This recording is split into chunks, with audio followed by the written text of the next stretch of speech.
O Supremo Tribunal Federal impôs limitações aos decretos de Bolsonaro que facilitam a compra de armas.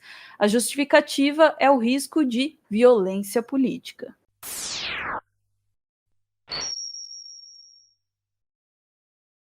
Muito bem. Doutora Ana, o Supremo Tribunal Federal, mais uma vez, entrando nessas discussões aí sobre ele possivelmente estar cruzando a linha, estar indo além de suas atribuições. Dessa vez, no centro aí, debaixo dos holofotes, o armamentismo do Bolsonaro. Um armamentismo muito curioso, né? Que o armamentismo do Bolsonaro, ele termina onde começa o IBAMA. Já percebeu isso? É para dar arma para o Brasil inteiro. Menos para o IBAMA, que está lá dando um jeito, quando pode, quando consegue, aí, nos garimpeiros, nos desmatadores, nos assassinos dos povos indígenas. Né? É muito interessante que o armamentismo do Bolsonaro termine justamente aí onde começa o IBAMA. Mas eu estou perdendo o foco, doutor Ana. O que interessa aqui é ministro Edson Fachin, do STF, tentando impor limites no armamentismo bolsonarista, tentando invalidar determinados pontos aí dos decretos do Bolsonaro que ampliam as possibilidades para aquisição de armamentos. Só para a gente entender o que está acontecendo aí exatamente, Ana. A gente tinha lá no Supremo Tribunal Federal um julgamento que data de março do ano passado. Então, em março, desde março do ano passado, o Supremo Tribunal Federal teria que avaliar, esses decretos do Bolsonaro sobre as armas, isso aqui é legal ou é ilegal? E aí ficou parado lá. Por quê? Porque caiu na mão de um ministro, o Cássio Nunes, ou Nunes Marques, que foi indicado pelo Bolsonaro. Deu para entender? Então o Bolsonaro tem um juiz lá que ele indicou, esse juiz pegou o papel ali e falou assim, daqui não. Né? Na linguagem do STF ou de qualquer outro tribunal, pediu vistas. Quero olhar. Posso olhar por um tempo? E aí tá olhando lá desde março do ano passado, só que agora apareceu um outro juiz ali para dizer assim, chega, deu já. Vamos ver aí na CNN. Edson Fachin, do Supremo Tribunal Federal, limitou decretos do presidente Jair Bolsonaro referentes à compra de armas e munição. Ao todo, são 3 decisões liminares. Fachin alegou urgência por causa das eleições e citou risco de violência política. Theo Cury tem informações pra gente. Theo. Oi, Luciana, Sidney, uma ótima tarde para vocês, muito boa tarde para quem nos acompanha. Decisões de Luiz Edson Fachin que restringem os efeitos de decretos editados pelo presidente Jair Bolsonaro que facilitavam tanto a compra de armas de fogo quanto de munições e também o posse de armas de fogo aqui no Brasil. 3 pontos principais dessa decisão. A aquisição de armas de fogo de uso restrito agora só pode ser autorizada no interesse da própria segurança pública ou da defesa nacional e não em razão de interesse pessoal. As armas de fogo a posse de armas de fogo só pode ser autorizada a pessoas que demonstrem de forma concreta, por razões profissionais ou pessoais, possuírem necessidade efetiva de terem essa posse de arma, e a quantidade de munições que podem ser compradas por essas pessoas se limitam àquilo que garanta apenas o necessário à segurança dos cidadãos. Há um contexto curioso em toda essa história envolvendo essa decisão do ministro Edson Fachin.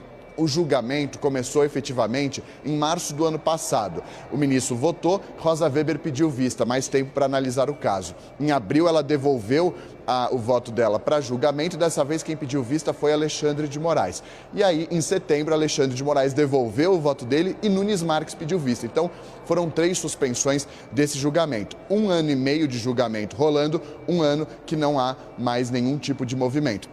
Por conta da proximidade com as eleições e de risco de violência política, gerado também por conta de posse de armas de fogo, o ministro Luiz Edson Fachin tomou essa decisão, levando em consideração que essa decisão está parada há 1 ano por conta de um pedido de vista para analisar o caso com mais tempo pelo ministro Nunes Marques. Acho que aí deu para entender, né? Todo o contexto e como esse mecanismo, o pedido de vistas, foi utilizado. Aliás, sobre isso, diz que o pessoal dentro do STF, aí, Ana, se saiu quase com um bordão nessa história aí sobre esse mau uso do pedido de vistas. A Carolina Bonfim, da Globo News, apurou e é interessante a história, hein? Peguei falando com os ministros do Supremo sobre essa situação, né, de ter um assunto e ter um ministro que pediu um tempo de análise desse assunto e ficou tanto tempo sem devolver. isso não é uma coisa normal de ter uma decisão enquanto esse outro ministro não devolve. Então, traduzindo, é o seguinte, o que os ministros dizem dessa decisão de Fachin não pode haver pedido de vista que vire obstáculo à justiça. Eu perguntei se essa decisão de Fachin em relação a armas e munições, os decretos do presidente, significa que o que o ministro quis foi impedir que vistas longas, pedidos que suspendem julgamentos por muito tempo, barrassem medidas urgentes e que garantam a segurança das eleições. E aí a resposta que eu tive foi o seguinte, exatamente, pedidos de vista não podem ser obstáculos à justiça, e um desses ministros até falou, pedidos de vista não podem virar perdidos de vista, no sentido de que, nesse caso, o ministro Cássio Nunes, ele ficou um ano, com essa proposta aí na mão, com essa decisão para tomar, estava suspensa, e então o que prevaleceu ali, segundo os ministros, é que Fachin entendeu que perto da eleição e para esse assunto, diante do contexto de violência política, não dá para esperar, o que prevalece é a urgência, a relevância e principalmente a segurança das eleições. Ouviu aí, Ana? Pedido de vista não é perdido de vista. Muito bem, muito bem. Só que o Bolsonaro está usando essa interferência do Supremo Tribunal Federal, que juridicamente é discutível mesmo. Aí a gente teria que ouvir um especialista aqui, talvez o doutor Bruno, talvez o doutor Tássio, que nos acompanha aqui, para a gente compreender direito aí se o STF está jogando dentro das atribuições dele ou está jogando fora. Fato é que o Bolsonaro já está jogando isso, já está jogando essa ideia para a torcida dele, dizendo, tá vendo? Tá vendo como a STF é contra a nossa liberdade? Olha lá, então vão te tirar até tua arma. E é para aí que vai a argumentação, Ana.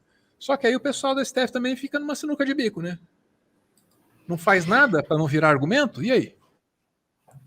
Pois ultimamente o bolsonarismo tem usado esse tipo de sinucagem, nas manobras políticas ali, que é o que eles fizeram, por exemplo, com o caso do auxílio emergencial, que puseram a oposição numa posição tal em que se eles se contrapusessem, se colocassem contra a expansão do auxílio emergencial, tá aí, eles não querem que o povo se alimente, mas se barrasse porque... melhor, se eles barrassem, eles iam sair como estavam contra o auxílio. E auxiliando, aí, o Bolsonaro fez o auxílio emergencial para as pessoas aqui na época da eleição, veja, vota em mim, Então, eles estão vindo com esse tipo de situação, em que forçam, as decisões para que você não tem como se opor, senão você sai pior. Agora, com relação ao pedido de vistas, eu gostei ali da frase, quem com pedido de vistas fere, com pedido de vistas será ferido, hoje à tarde eu vi uma discussão interessante nesse sentido, era na Globo News, agora eu não lembro quem que era que estava discutindo, e era bem sobre isso, sobre uma reclamação de que algumas decisões aí, e algumas dessas discussões jurídicas aí envolvendo as tretas do Bolsonaro estavam chegando aí perto das eleições. Pois essa é a consequência dessa série de pedidos de vista que foram atrasando as decisões, e o desejo era jogar as decisões para depois das eleições, atrasar o negócio e não ter nada contra o Bolsonaro antes.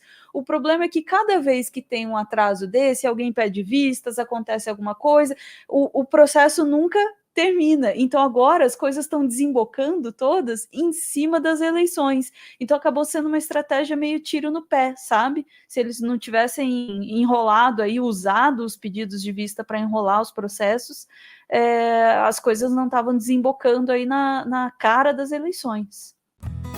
Você conhece a Bruzinhas? Porque, numa boa, eu acho que a Bruzinhas conhece você. Eu tô falando sério. Na Bruzinhas tem os seus memes, as suas séries, tem as suas causas sociais e tem os seus valores. E olha, isso não se expressa só nas estampas, não. As malhas são de algodão sempre certificadas. Tem respeito ao meio ambiente, a quem trabalha e a quem compra.